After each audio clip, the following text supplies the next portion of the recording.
Bonjour les youtubeurs. Ah bah oui, c'est moi, c'est encore le petit ébéniste. Je reviens sur la situation où j'en étais hier avec l'arrondi. Ici, j'ai fait une autre méthode pour faire un creux. Donc voilà, je vais vous montrer simplement le résultat vu que c'est quand même un travail qui met longtemps à faire. Mais on arrive quand même à le faire, même sans toupie, hein.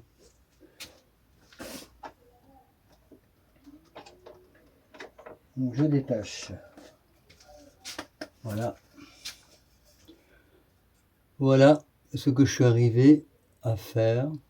Le creux que vous voyez ici, je l'ai fait.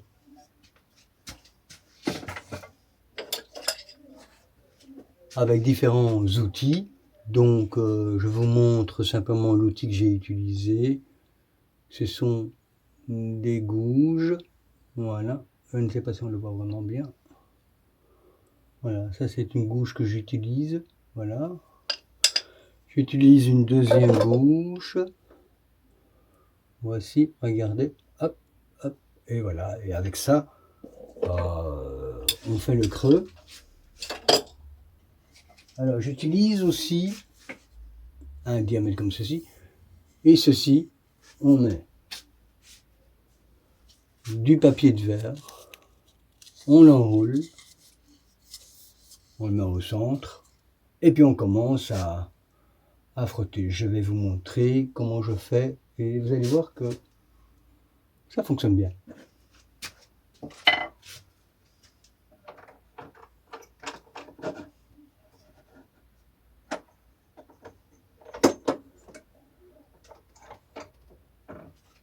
Et aussi, j'utilise une cale. Alors, moi, j'ai fait une cale comme ça, j'ai fabriqué moi-même. Hein, voilà.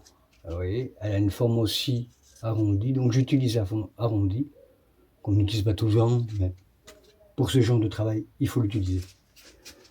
Voilà. Et alors, je fais simplement un aller-retour.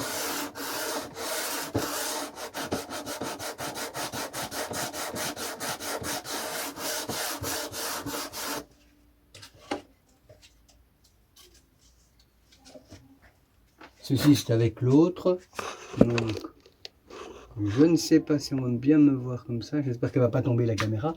Voilà, voilà. Vous voyez, je prends la laine, hop, et là on actionne l'aller-retour. On fait comme ça et comme ça.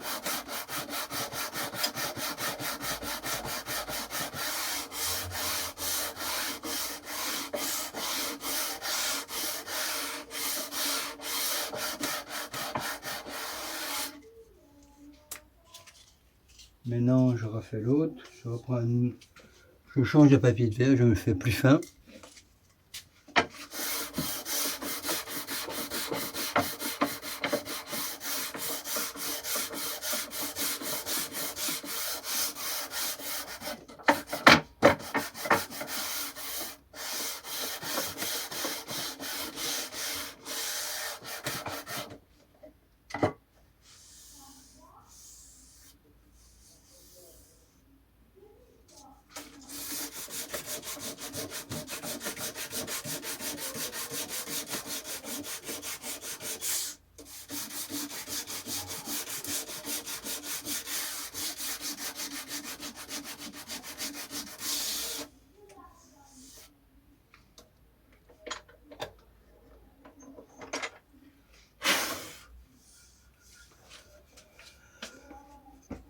Et on obtient quand même quelque chose d'assez étonnant. Regardez.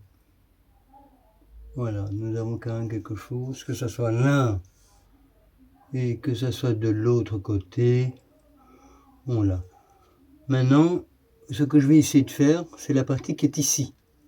Arrondir. Donc je prends un rabot, tout simplement, et je fais l'arrondi. Autrefois, on avait des grosses toupies. On avait le fer, le contrefer, on utilisait un fer et un contrefer. Sur une ancienne toupie, on serre et on passe la pièce et elle le fait en un coup. N'ayant pas les moyens de m'acheter une toupie ni rien de quoi que ce soit, je travaille à la main Et dans les situations aujourd'hui économiques, on va dire, sur l'électricité, eh ben, un menuisier ou un ébéniste doit être capable de travailler sans ces machines. J'entends trop souvent des gens qui me disent j'ai 12 ans d'expérience et j'utilise des machines et des machines. Ben oui, d'accord, tu peux utiliser des machines quand tu as les moyens, quand tu as le luxe de te payer des machines et le luxe de pouvoir payer du gaz, d'électricité à des prix exorbitants. Moi, je fais encore à l'ancienne méthode. Si on revient peut-être 30, 50 ans en arrière, d'accord, bah, peut-être que la situation, si elle continue comme ça et le gaz et l'électricité, eh ben, on me fera un coup de pouce pour le petit ébéniste. Allez, je vais continuer mon travail.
Vous voyez bien que je me concentre à faire le rond, donc j'utilise différents outils.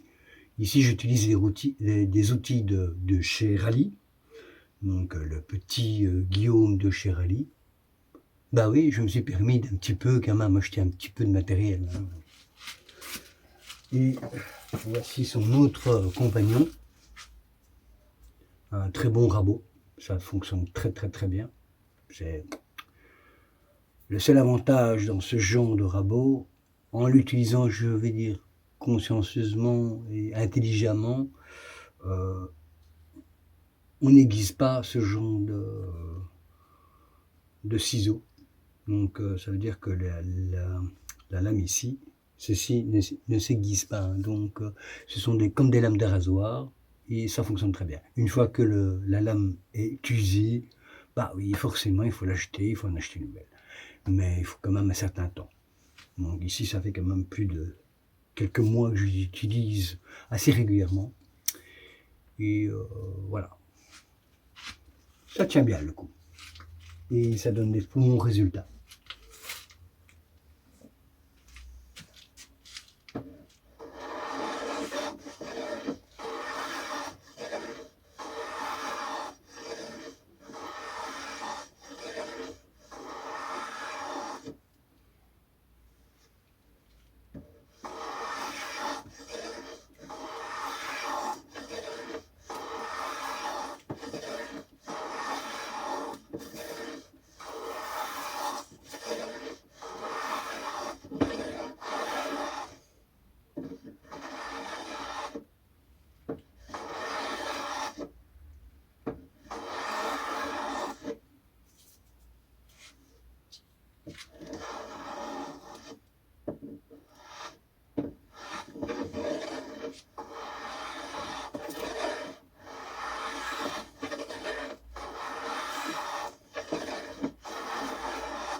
Encore un peu de patience, on est bientôt arrivé.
Encore un peu d'ajustage.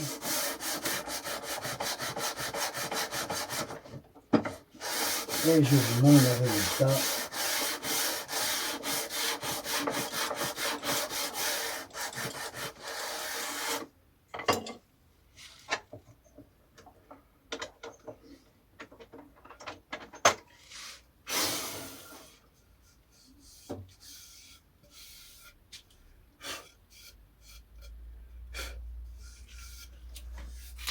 on n'est pas trop mal. On s'approche du modèle que je vous avais vu. Vous voyez, tout doucement, on y arrive. Et je ne fais pas de triche. Regardez, ça c'est fait à la main. Voilà. Ceci, vous voyez. La pièce a été passée d'abord sur la machine, sur ma machine. Donc j'ai changé la lame. C'est une lame à rainurée, hein, fait des rainures.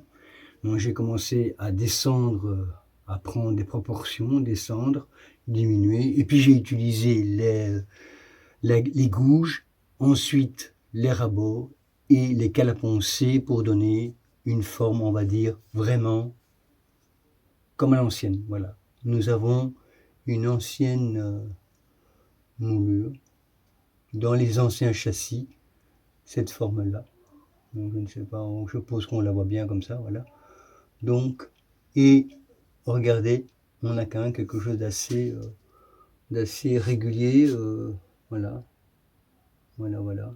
Bon, il y a encore un petit peu de trucs, mais ça, avec la finition et le ponçage qu'il va encore avoir, on a quelque chose de convenable, voilà. Et ici, je vais encore faire mon petit casse-goutte qui va se trouver ici, et voilà. Bon. Après ça, dans la pièce que j'avais fait ici, vous voyez, j'avais fait ceci, donc j'ai fait encore là, avec la règle, voilà, avec ceci, voilà, ce qui va permettre que quand, hop, boum, ici j'ai encore fait un petit joint, et puis la goutte va, pop, on appelle ça un casse-goutte, c'est tout.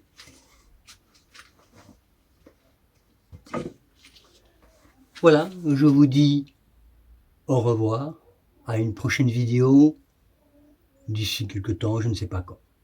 Ciao! Salut à tout le monde!